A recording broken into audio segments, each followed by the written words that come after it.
pro wrestlers being interviewed by traditional media can get really interesting and really sideways fast. Now, pro wrestling has its own type of media credentials and sports entertainment credentials. ESPN does really good with interviewing pro wrestlers, podcasters, obviously. Anybody who's keyed into the sport is really good at interviewing pro wrestlers. But throughout history, having legacy media personalities interview pro wrestlers can be gray area at best. Hulk Hogan choking out Richard Belzer in 1985. You've got David Schultz slapping John Stossel during an interview. And most recently, on Good Morning Britain, you have Will Ospreay being interviewed with All In Wembley coming up. Let's talk about it.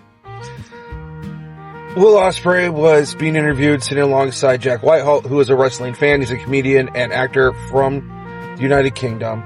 And they were doing really well trying to bump up the AEW event that will be happening on Sunday.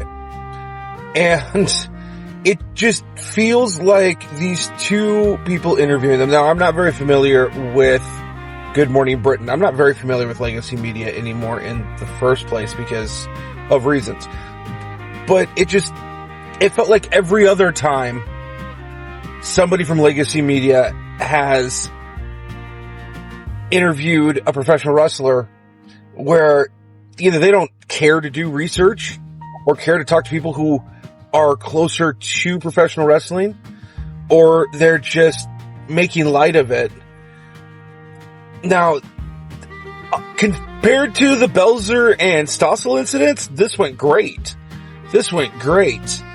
But in the interview, you bring up The Rock, who is a board member of TKO, and the WWE, while you're interviewing one of the top stars for a competing promotion, AEW. That can make it look like a real bad train wreck real fast. And Ospreay handled himself well. He's getting some heat for The Rock never sold out Wembley, which he's correct. Also, you need to understand that Ospreay doesn't have a lot of the media training that some of these other wrestlers for the WWE now have. It could have gone worse. It could definitely have gone better. Hopefully there's not a whole lot of fallout.